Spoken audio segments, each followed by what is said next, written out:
매일 성경 묵상 나눔입니다. 오늘은 11월 17일 화요일입니다. 역대하 14장 2절에서 15절이 오늘의 본문입니다. 오늘의 본문을 읽습니다. 아사가 그 하나님 여호와 보시기에 선과 정의를 행하여 이방 제단과 산당을 없애고 주상을 깨뜨리며 아세라 상을 찍고 유다 사람에게 명하여 그 조상들의 하나님 여호와를 찾게 하며 그의 율법과 명령을 행하게 하고 또 유다 모든 성읍에서 산당과 태양상을 없애매 나라가 그 앞에서 평안함을 누리니라. 여호와께서 아사에게 평안을 주셨으므로 그 땅이 평안하여 여러 해 싸움이 없는지라. 그가 견고한 성읍들을 유다에 건축하니라. 아사가 일찍이 유다 사람에게 이르되 우리가 우리 하나님 여호와를 찾았으므로 이 땅이 아직 우리 앞에 있나니 우리가 이 성읍들을 건축하고 그 주위에 성곽과 망대와 문과 빗장을 만들자. 우리가 주를 찾았으므로 주께서 우리 사방에 평안을 주셨느니라 하고 이에 그들이 성읍을 형통하게 건축하였더라. 아사의 군대는 유다 중에서 큰 방패와 창을 잡는 자가 30만 명이요 베냐민 중에서 작은 방패를 잡으며 활을 당기는 자가 28만 명이라. 그들이 다 큰 용사였더라. 구스 사람 세라가 그들을 치려하여 군사 100만 명과 병거 300대를 거느리고 마레사에 이름에 아사가 마주 나가서 마레사의 스바다 골짜기에 전열을 갖추고 아사가 그의 하나님 여호와께 부르짖어 이르되 여호와여 힘이 강한 자와 약한 자 사이에는 주밖에 도와줄 이가 없사오니 우리 하나님 여호와여 우리를 도우소서.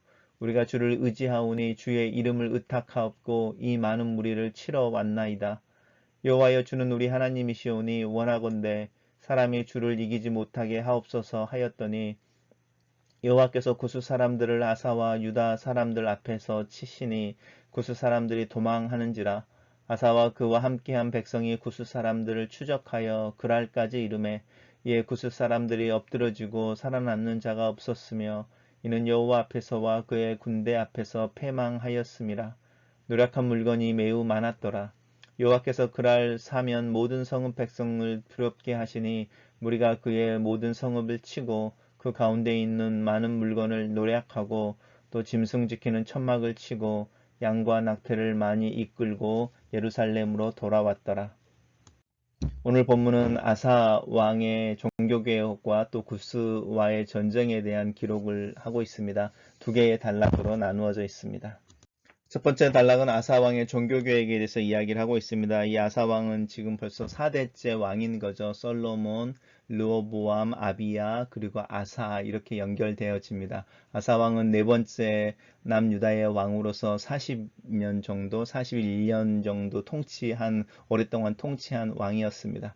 처음에 한 10년의 이야기를 하고 있는데 10년 동안에 아사가 왕위에 올라서 했던 첫 번째 일은 여호와 보시기에 선과 정의를 행하는 일이었습니다. 이 선과 정의를 행하는 일의 시작과 또 그 핵심은 무엇이냐면 온전히 하나님만을 예배하고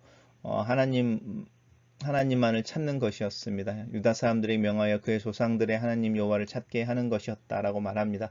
이것을 위해서 이방 제단과 산당을 없애고 주상을 깨뜨리고 또 아세라상을 찍고 또 성읍에 있는 모든 산당과 태양상을 없앴다라고 말합니다. 이제 그렇게 종교개혁을 하고 하나님을 찾을 때에 하나님 앞에서 하나님이 주시는 평안함이 있었다라고 말하죠. 여호와께서 아사에게 평안을 주셔서 그 땅이 평안하여 그 여러 해 동안 싸움이 없었다라고 말합니다. 오늘 본문에서 나오는 이 평안이라는 단어는 거한다라는 뜻입니다. 우리가 말하는 샬롬이라는 뜻이 아니고요. 다른 뜻으로 이렇게 거한다라는 뜻이어서 이렇게 전쟁이 없이 평안하게 거했다 이런 뜻입니다. 그 본문이 이제 우리가 여호와를 찾았으므로 이 땅이 아직 우리 앞에 있다라고 말하는 부분과 하나님께서 우리를 사방에 평안을 주셨다라고 말하는 부분입니다. 하나님께서 우리를 사방에서 지키셔서 우리로 전쟁이 없이 살도록 해 주셨다라고 말하는 부분이 이 평화의 핵심입니다. 단락을 요약해 보겠습니다. 저는 이 단락을 아사왕은 하나님 앞에서 선과 정의를 행하여 종교개혁을 하였다. 하나님께서 그와 유다 사방에 평안을 주셨고 아사왕은 견고한 성읍들을 건축하였다. 라고 정리해 봤습니다.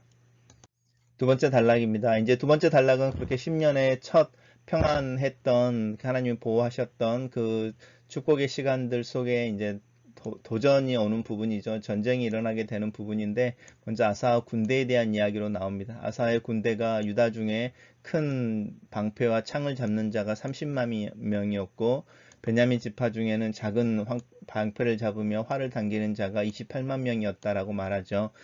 아사 왕은 남유다의 왕이고 남유다는 이스라엘 12지파 중에 유다와 베냐민으로 구성된 왕국이었고 나머지 10지파는 북이스라엘을 구성하고 있었습니다. 우리가 그 전에 아비야와 여로보암의 전쟁을 이야기할 때에 아비야의 남유다의 군대가 40만 명, 그리고 북이스라엘의 군대가 80만 명이 전쟁에 나오는 장면을 묵상했던 기억이 있으실 텐데 오늘 본문을 보시면 이제 58만 명이니까 그 사이에 아바야보다는 훨씬 더 이렇게 아사가 좀 더 정비를 하고 또 남유다와 베냐민이 잘 정착하고 든든해지면서 이 상비군이라고 말하는 군대의 숫자 속에서 숫자의 확장이 있는 것을 볼 수 있습니다. 그리고 그들이 다 큰 용사였다라고 말합니다.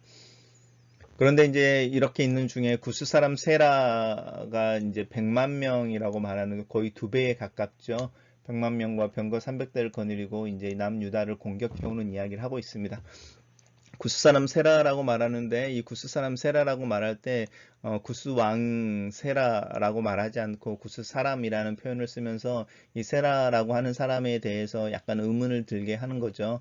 이 사람이 정말로 구스의 왕으로서 구스 군대, 그러니까 구스는 이제 이디오피아를 이야기하는데 우리 이사야서 묵상할 때 구스 사람들이 용맹하고 또 굉장히 잘생겼고 뭐 몸도 좋고 이제 이런 이야기 나왔던 거 혹시 기억하실지 모르겠습니다. 이 사람들이 이디오피아 사람들인데 이디오피아에서 유다를 치기 위해서 진군을 해온 건지 아니면은 이제 아비야의 싸움이나 르호보암과의 싸움에서 이제 가끔씩 그 애굽 군대의 침공에 대한 이야기가 나오는데 이제 이 구스 사람 세라를 중심으로 한 그 이디오피아 사람들이 애굽의 용병처럼 와서 용병으로 고용이 되어져서 이 남유다를 치는데 동원이 되어졌는지는 사실은 알 길은 없는데 이제 일반적으로는 구스 사람 세라라고 말하는 장면 속에서 세라가 왕이라기보다는 어떤 군대의 어떤 장관, 리더, 뭐 이렇게 뭐 장군 이런 개념으로 용병의 형태로 남유다를 공격하지 않았을까 이렇게 추정합니다. 어쨌든 2배가 되는 전략에서 가장 큰 차이가 일어나는데 이제 아사가 이 마레사라고 하는 지역에 이를 때에 마레사에 나가서 스바다 골짜기에 전열을 가두었다라고 말하는데 구글로 마레사 위치를 한번 쳐보시면 예루살렘에서 그렇게 멀지 않은 곳에 예루살렘 서쪽으로 멀지 않은 곳에 있는 동네인 거죠. 그러니까 거의 이제 이 구스 사람 세라의 100만 명의 군대가 예루살렘의 코앞에 와 있는 상황인 거죠. 그럴 때 이제 아사가 먼저 그의 하나님 여호와께 부르짖었다라고 말하는 부분이죠. 저는 이 그의 하나님 여호와께 부르짖었다라고 말할 수 있는 이 표현 자체가 참 이렇게 뭐라고 그러지? 보기에 좋은 것 같습니다. 그의 하나님 여호와라고 말하는 우리가 이스라엘 역사 속에서 왕들 중에 하나님을 부를 때에 그의라고 말하는 게 소유격이 붙어서 이렇게 이야기할 수 있는 사람들이나 그 왕들이 많지 않는데 이 아사의 종교개혁과 또 하나님 앞에서 선하고 정의를 행하려고 했던 그 모습 속에서 아사가 그의 하나님이라는 표현을 쓰는 부분 속에 아사의 어떤 이 당시의 믿음에 대한 이야기를 하고 있습니다. 그러면서 이야기하기를 강한 자와 약한 자 사이에 주밖에 도와줄 수가 이가 없습니다라고 말하는데 이 힘이 강한 자는 누구를 의미하는지 아시겠죠? 구스 사람을 이야기하는 거고 약한 자는 이렇게 아사를 이야기하는 거죠. 그러니까 아사가 믿음으로 나아갈 때 상황에 대해서 정확하게 판단하고 있고 그래서 더욱더 하나님을 의지하고 하나님께 도움을 요청하고 있는 부분을 볼 수 있습니다. 그래서 우리가 주를 의지하오니 주의 이름을 의탁하고 이 많은 무리를 치러 나왔습니다. 믿음으로 나왔습니다. 이렇게 말하는 거죠. 그러면서 이제 주는 우리의 하나님이십니다. 이렇게 고백하는 이 고백의 담대함도 종교교육을 통해서 하나님 앞에서 자신들의 믿음을 회복했던 그것의 어떤 영향 속에 나오는 거죠. 그랬을 때에 그러면서 사람이 주를 이기지 못하게 하옵소서라고 말하는 부분도 우리가 기도할 때 필요한 부분이죠. 그러니까 이스라엘 백성들을 이야기하는 것이 아니고 우리가 주님을 믿고 주님을 믿는 믿음으로 나아싸우니 주님을 이기지 못하게 하십시오라고 기도하는 기도의 내용이 참 이렇게 부럽다고 해야 되나 이런 기도를 드리는 모습이 참 마음이 좋습니다. 그랬을 때 구스 사람들을 아사와 유다 사람들 앞에서 치셨다라고 말하는데 여로보암의 군대를 칠 때도 마찬가지고 기도할 때 하나님의 그 기도를 들어주셨죠. 여로보암을 칠 때 아비야가 여로보암을 칠 때는 아비야가 선한 왕이 아니었지만 다윗을 기억해서 그 일을 행했고 오늘 아사는 아사의 종교 계획을 통해서 하나님이 아사를 돕는 모습을 보는데 치신다라고 말할 때 구체적으로 어떻게 치셨는지에 대한 이야기를 주지 않죠. 우리가 하나님 우리와 동행하신다라고 말할 때 그 하나님의 동행을 우리가 알아차리는 거지 이렇게 이런 일들이 있으면 너가 하나님이 너와 동행하는 증거야 이런 건 없잖아요. 그러니까 믿음의 눈으로 본다고 하는 부분들이 사실은 여기에 있습니다. 하나님이 도우셔서 이제 구스 사람들 치는 부분들을 보고 그랬을 때 그들이 도망하는데 그때 이제 아사와 그의 백성들이 구스 사람들 추적해서 그랄 평원까지 이르렀습니다. 그랄 평원은 이미 유다의 남쪽 경계를 넘어선 블레셋 사람들의 영토이고 거기까지 넘어가서 이제 구스 사람들을 추격해서 이렇게 패배하게 하고 또 이제 그 지역 자체가 블레셋 사람들이어서 하나님께서 이 그랄이라고 말하는 사면의 모든 백성들 두렵게 하셔서 뭐 내친김에 이런 표현일지는 모르겠지만 이 아사의 군대가 이 그랄까지 그 블레셋 땅까지 치고 정복해서 많은 전리품을 끌고 예루살렘으로 돌아오는 내용을 기록하고 있습니다. 단락을 요약해 보겠습니다. 저는 이 단락을 구스 사람 세라가 100만 명의 군대를 이끌고 유다를 침공했다. 아사가 하나님께 도움을 부르짖을 때에 하나님이 그를 도왔고 아사 왕은 많은 전리품을 이끌고 예루살렘으로 돌아왔다. 라고 정리해 봤습니다. 첫 번째 묵상 포인트입니다. 이스라엘은 예루살렘 성전에서 하나님을 예배하고 성전을 향하여 기도할 때에 하나님의 응답하심에 대한 약속을 가지고 있었다. 그럼에도 불구하고 그들은 산당과 다른 신들을 숭배하는 것을 멈추지 않았다. 왜 이스라엘의 역사 속에서 하나님을 향한 예배와 거짓된 신들에 대한 숭배가 동시에 행해졌던 것일까? 우상과 하나님을 겸하여 섬기는 일상 속에서 하나님만을 섬기기로 결단하는 것은 결코 쉬운 일이 아니다. 또 종교 개혁을 지속하는 것은 더욱더 어려운 일이다. 내 삶에도 하나님과 이 세상의 신들을 섬기는 것이 동시에 있다. 하나님보다 더 의지하고 내 삶의 안전과 내일에 대한 확실함을 확보하려고 하는 것들이 모두 우상이 된다. 돈이 그렇고 안정된 직장이 그렇다. 결핍에 대한 인식과 타인들의 평가에 대해 지나친 의식도 우상이 된다. 하나님을 대신하여 안정과 평안을 약속하는 것들을 따라가는 내 모습을 본다. 정신을 차리지 않고 있으면 나도 모르게 하나님이 아니라 돈이 또 돈과 다른 것들을 더 의지하고 있는 모습을 보게 된다. 내 본성은 항상 돈과 하나님을, 내 계획과 하나님의 계획을, 내 힘과 하나님의 힘을 동시에 붙잡고 양 다리를 걸치고 있다. 그런데 이 두 개를 쥐고 있으면 두 배의 평안이 오는 것이 아니라 두 배의 죄책감과 두 배의 곤고함이 온다. 하나님이 아닌 다른 것을 하나님과 겸하여 섬길 때에 내가 하고 있는 신앙의 고백은 하나님만으로 충분치 않다라는 의미를 가지게 된다. 하나님의 온전한 평안과 돌보심은 나에게 오지 않는다. 오늘 하루가 하나님만 섬기고 하나님만 의지하는 시간이 되기를 기도한다. 두 번째 묵상 포인트입니다. 하나님 앞에서 선과 정의로운 삶을 추구하며 또 하나님께 도움을 구하고 하나님께로 피하는 이들을 하나님이 돌보아 주신다. 그런데 이 돌보시는 하나님의 역사가 구체적으로 설명되지 않고 있다. 어제 본문에서 아비야와 여로보암의 전쟁에서도 그렇고 오늘 본문에서 아사와 구스 사람 세라와의 전쟁에서도 마찬가지이다. 하나님께서 당신의 백성들을 도우시고 그의 적을 치시는데 그 구체적인 상황을 설명하지 않고 있다. 하나님의 도우심을 구할 때에 또 하나님의 도우심을 경험할 때 믿음이 필요한 이유이다. 믿음의 눈으로 보는 사람들만이 하나님의 도움을 경험하고 하나님께서 일하시고 하나님께서 자기를 위해 싸우고 계시는 모습을 본다. 나에게 이 믿음의 눈, 믿음의 인식을 위한 지혜가 필요하다. 하나님께서 자신을 의지하는 자들에게 주시는 담대함과 승리를 위해서 기도한다.